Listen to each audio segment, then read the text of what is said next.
आज मैं आपको दूसरा चैप्टर जिसे थियोडाइट कहा जाता है वो मैं आपको पढ़ाने वाले हूँ, यानी कि थियोडाइट सर्वेक्षण क्या होता है। अभी इसके पहले आपने लेवल पढ़ा था, पटल पढ़ा, चेन पढ़ा या कंपास पढ़ा। इनके द्वारा या तो किसी इंस्ट्रूमेंट के द्वारा आपने तलों के अंतर को जानने का प्रयास किया या आपने किसी दिशा के सापेक्ष किसी रेखा के झुकाव को जानने का प्रयास किया। लेकिन एक ऐसा उपकरण आपके पास लाया गया जिसकी सहायता से आपको अन्य उपकरणों की जरूरत नहीं पड़ेगी, यानी कि क्षैतिज कोण निकालना है तो वो भी निकाल सकते हैं, ठीक है, ऊर्ध्वाधर कोण निकालना है वो भी निकाल सकते हैं। तो ऐसा उपकरण जिसके सहायता से सभी काम एक साथ संपन्न किए जा सकते हैं, ठीक है, उन्हें हम थियोडाइट सर्वेक्षण कहते हैं। ठीक है, क्या क्या कर सकते हैं? सबसे पहले आप इसकी सहायता से क्षैतिज कोण निकाल सकते हैं, दूसरा आप ऊर्ध्वाधर कोण निकाल सकते हैं, ठीक है, तीसरा आप कंपास की सहायता से किसी रेखा का झुकाव जानने का प्रयास करते थे। तो आपके थियोडाइट में सर्कुलर या आयताकार कंपास लगाने के लिए आपको यहाँ व्यवस्था दी गई है, आप उसको लगा के किसी रेखा के झुकाव की जानकारी कर सकते हैं। कर्व बनाते समय जब वक्रों की निशानबंदी करनी होती है तो उसको आसानी की सहायता से कर सकते हैं। आप चेन की सहायता से क्या कर रहे थे? रेंजिंग करने का प्रयास कर रहे थे, यानी कि दो बिंदुओं के बीच एक सीधी रेखा डालने के लिए कुछ बिंदुओं को प्राप्त करने का प्रयास कर रहे थे और उन बिंदुओं को मिलाते हुए एक सीधी रेखा डाल दे रहे थे।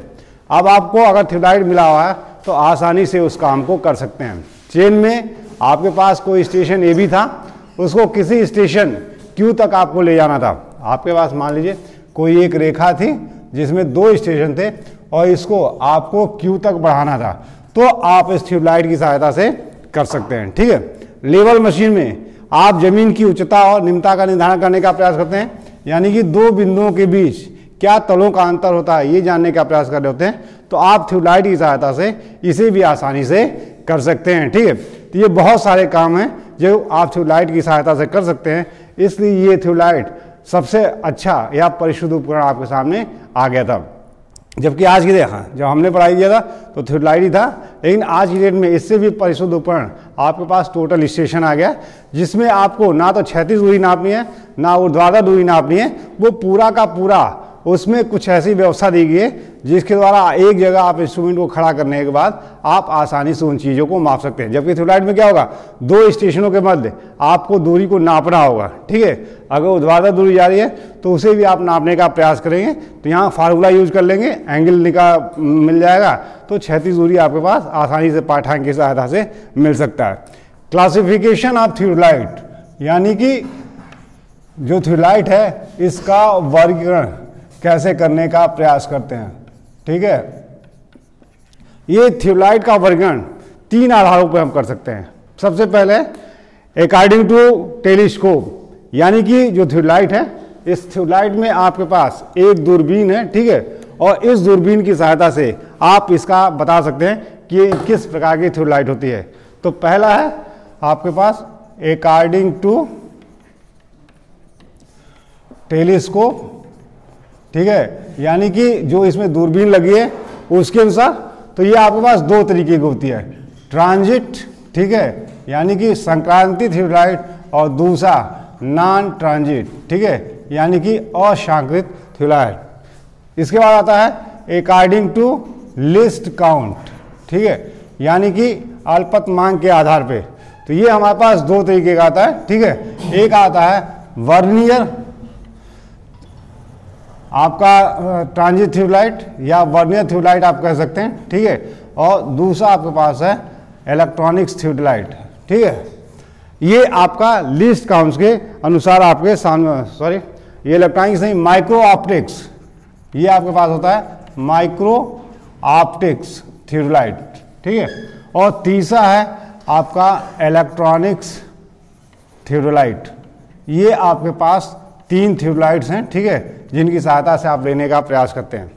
वर्गीकरण आपने तीन आधारों पर करने का प्रयास किया, एक अकॉर्डिंग टू टेलीस्कोप, यानी कि दूरबीन के आधार पे, दूसरा आपने अकॉर्डिंग टू लिस्ट काउंट, तो ये आपके पास वर्नियर थियोडाइट और माइक्रो ऑप्टिक्स थियोडाइट के अनुसार हो जाता है। ये ट्रांजिट क्या होता है, जब आपका जो थियोडाइट होता है, ठीक है, उसमें लगा हुआ ये दूरबीन, ठीक है, आपको क्षैतिज अक्ष के सापेक्ष ये ऊर्ध्वाधर में मूवमेंट कर लेता है। ठीक है, यानी कि ये क्षैतिज अक्ष है, ठीक है, और ऊर्ध्वाधर के सापेक्ष ये पूर्णतया यानी कि लाइन ऑफ साइट आपकी बदल जाती है, तो वो आपकी ट्रांजिटिव लाइट कहलाती है। दूसरा होता है आपके पास नॉन ट्रांजिटिव लाइट, ठीक है, जिसमें आप क्षैतिज के सापेक्ष ऊर्ध्वाधर में आप अपने दूरबीन का मूवमेंट नहीं कर सकते हैं। ये दूरबीन है, अगर इसका मूवमेंट क्षैतिज के सापेक्ष 360 पे हो रहा है, ठीक है, तो वो आपकी ट्रांजिट टाइप की होगी। लेकिन जब इस दूरबीन को आप मूव नहीं करा सकते हैं, यानी कि दिशा बदलने के लिए आपको इसको क्लिप से उठाना होगा और फिर ले जाके अपने क्लिप में डाल के उसको सेटअप करना होगा, तो वो कहलाता है आपका नॉन ट्रांजिटिव लाइट। अब है अकॉर्डिंग टू आपका टेलीस्कोप, ठीक है, ये लिस्ट काउंट यानी कि अल्पतमांक के आधार पे यहाँ पे जो ट्रांजिट और नॉन ट्रांजिटिव लाइट होते हैं, प्राय इनसे आप 20 सेकंड तक का पाठ्यांक पढ़ सकते हैं, जबकि बहुत सारे हम लोग पास इंस्ट्रूमेंट हैं, ठीक है, जहाँ पे हम 1 सेकंड तक के पाठ्यांक को आसानी से पढ़ सकते हैं। लेकिन हमारे पास जिस ट्यूबलाइट पर हम वर्क करते हैं, चूंकि वो ट्रांजिट ट्यूबलाइट है, ठीक है, वर्नियर ट्रांजिट ट्यूबलाइट उसको बोला जाता है, तो निश्चित तौर पर यहाँ पर हम क्या कर सकते हैं, 20 सेकेंड तक का ही पाठ्यांक आसानी से हम पढ़ सकते हैं। अब इसके बाद से आपका पता है लीस्ट काउंट, ठीक है, वर्नियर ट्यूबलाइट जो आपके पास होती है, इसका लीस्ट काउंट आपके पास 20 सेकंड का होता है। यानी कि कुछ ऐसा आसांकन किया गया है, ठीक है, इसमें 2 प्लेटें हैं, एक मेन प्लेट है, एक वर्नियर प्लेट है, ठीक है। वर्नियर प्लेट पे आप जब भी पढ़ेंगे तो मिनट और सेकंड के पाठ्यांक मिलेंगे, और जो मेन स्केल है उस पर डिग्री और मिनट के पाठ्यांक आपको मिलने शुरू हो जाएंगे। और लिस्ट काउंट आपका क्या होता है, ये आपका 10 सेकेंड से लेके 20 सेकेंड तक का आपके पास होता है। फिर आपके पास आता है माइक्रो ऑप्टिक्स, ये 2 शब्दों को मिलकर बनाया हुआ है, माइक्रो और ऑप्टिक्स। माइक्रो मतलब अति परिशुद्धता से होता है, और ऑप्टिक्स मतलब प्रकाशीय व्यवस्था से, यानी कि इसके अंदर ऐसी एक प्रकाशीय व्यवस्था दी गई है जिसकी सहायता से आप पाठ्यांक पढ़ने का प्रयास करते हैं, तो इसे कहते हैं माइक्रो ऑप्टिक्स ट्यूबलाइट, ठीक है। इसका जो आपका लिस्ट काउंट होता है वो आपका 1 सेकेंड से लेके 2 सेकेंड तक का होता है। तीसरा आपके पास है इलेक्ट्रॉनिक्स ट्यूबलाइट। इन ट्यूबलाइट्स में आपको क्या होता है, क्षैतिज दूरी मापनी होती है, लेकिन जो आपका इलेक्ट्रॉनिक ट्यूबलाइट है जिसका बदला हुआ रूप आपका टोटल स्टेशन है, उसमें आपको क्षैतिज दूरी नहीं नापनी है, सिर्फ आप कोण मापेंगे क्षैतिज या ऊर्ध्वाधर, और उसके बाद से उस क्षैतिज दूरी का आकलन करके आपको बता देंगे। और इसका जो लिस्ट काउंट होता है वो 1 सेकंड का होता है। क्लियर हो गया? ये आपका 10 से 20 सेकंड तक के आपके पास आते हैं, ये आपका 1 सेकंड से लेके 2 सेकंड तक का, और इलेक्ट्रॉनिक ट्यूबलाइट का आपका 1 सेकंड तक का ट्यूबलाइट आपके सामने आता है, ठीक है। अब हम करते हैं आपको पार्ट्स ऑफ ट्यूबलाइट, ठीक है। ये एक फिगर में आपके पास सामने ट्रेस करने का प्रयास कर रहा हूँ, सेम इसी पैटर्न में आपके सामने होगा, ठीक है। ये आपके दोनों साइड्स में अगर कुछ भी नहीं समझ में आ रहा है तो आप इस तरह से फिगर बनाने का प्रयास कीजिएगा, ठीक है, या लाइन दीजिएगा, ये आप टेलीस्कोप दिखाने का प्रयास कीजिएगा, ठीक है। फिर यहाँ पे आपकी प्लेटें होंगी 2, इन 2 प्लेटों को दिखाने का प्रयास कीजिएगा, ये अपर प्लेट होगी, ठीक है, ये आपकी लोअर प्लेट होगी।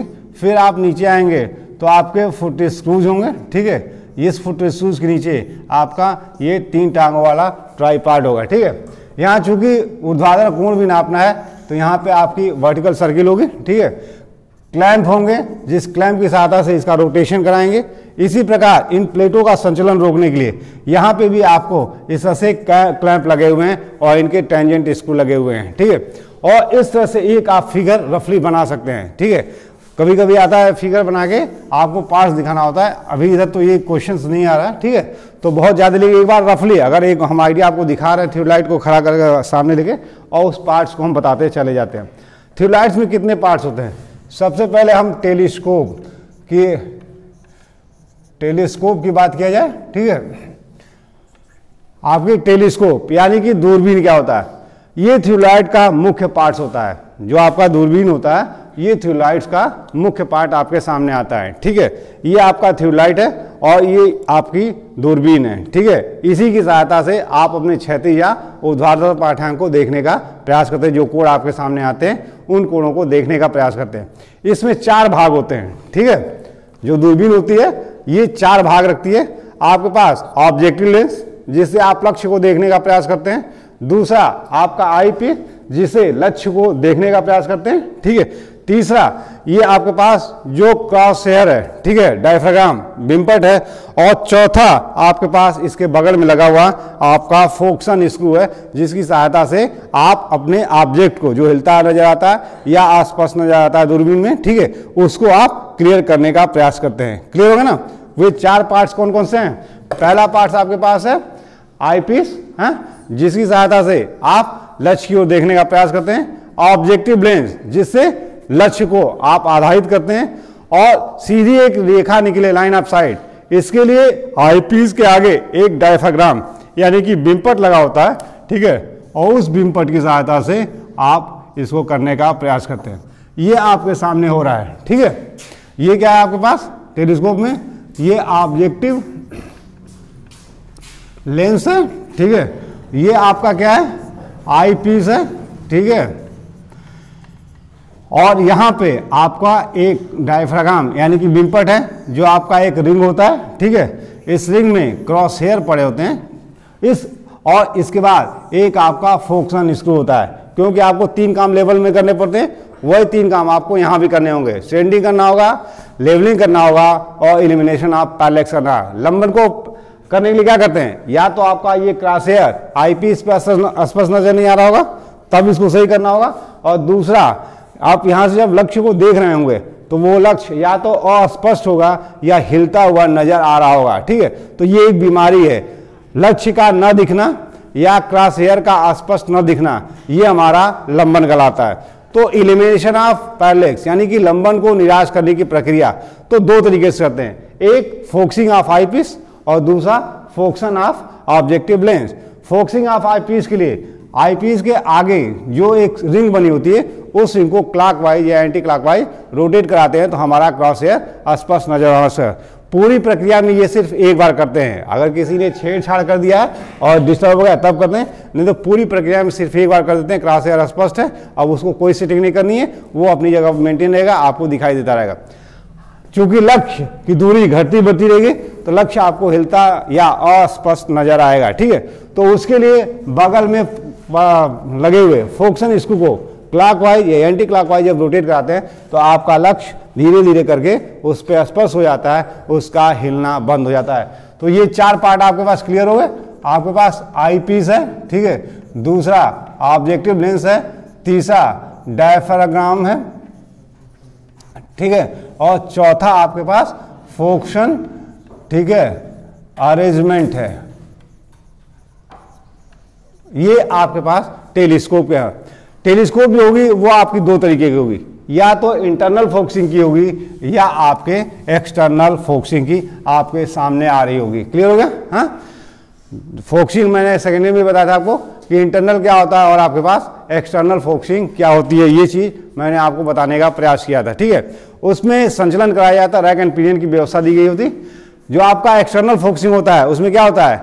ट्यूब, 2 ट्यूब होती हैं, एक ट्यूब दूसरे से बाहर निकलने का प्रयास करती है अंदर, लेकिन लंबाई नहीं बढ़ती। ध्यान दीजिएगा, रैक एंड पिनियन की ऐसी व्यवस्था है, लंबाई बढ़ रहेगी लेकिन उनका संचलन बाहर या अंदर की तरफ होगा जब आप फोकसन इसको करने का प्रयास करेंगे, ठीक है। रैक एंड पिनियन में क्या है, वो इंटरनल में क्या है कि उसमें एक ही ट्यूब होती है, उसमें आई पीस, क्रॉस हेयर और ऑब्जेक्टिव लेंस आपके लगे होते हैं, और उसमें रैक एंड पिनियन की सहायता से जो लेंस रहता है उस लेंस को आगे पीछे किया जाता है। और जब ये लेंस उसके अंदर होता है तो उसकी वजह से थोड़ा धुंधला पाठ्यांक आपको दिखता है, जबकि आपको एक्सटर्नल फोकसिंग में नहीं दिखता है, ठीक है। प्राय जितने मैक्सिमम दूरबीनों में हमारे पास इंटरनल फोकसिंग ज़्यादा होती है। इंटरनल और एक्सटर्नल में फायदा क्या है इंटरनल में कि इंटरनल में चूंकि कोई भाग बाहर की ओर मूव नहीं करता है, तो जिससे धूल, गंदगी या वातावरण का प्रभाव पड़ने की संभावना हमारे लेंस पर नहीं होती है। लेकिन जो एक्सटर्नल फोकसिंग होती है उसमें क्या होगी, पाइप आगे पीछे होती रहती है, जिसके कारण धूल गंदगी जाने की या जो हमारे लेंस होते हैं उन लेंस पे उसको कवर कर गंदगी आ जाएगी, जिससे पाठ्यांक हमको स्पष्ट नजर नहीं आते हैं। इसके बाद आता है आपका वर्टिकल सर्किल, ठीक है। ये वर्टिकल सर्किल आपके सामने क्या है, ये टोटल आपके पास ट्यूबलाइट दिख रहा है, ठीक है। इस ट्यूबलाइट में ये प्लेटें हैं और ये आपका वर्टिकल सर्किल है, ठीक है। इस वर्टिकल सर्किल की सहायता से ही आप क्या करते हैं, आप अपने ऊर्ध्वाधर कोण को देखने का प्रयास करते हैं। इसको करने के लिए क्या करेंगे, सबसे पहले आप लाइन ऑफ साइट क्षैतिज करते हैं। इसके लिए आपके पास बबल ट्यूब लगी हुई है प्लेटों के ऊपर, ठीक है। इन बबल ट्यूब की सहायता से लाइन ऑफ साइट क्षैतिज कर लेते हैं, ठीक है। तो एंगल 0 0 हो जाएगा। अब आप इसको रोटेट, ये देखिए क्लैंप है, अगर आप इसको टाइट कर देते हैं तो आपका ये दूरबीन नहीं रोटेट करता है, लेकिन जैसे ही आपने इसको रिलीज ढीला किया, ठीक है, तो ये आपका मूवमेंट हो जाता है। यानी कि इसकी सहायता से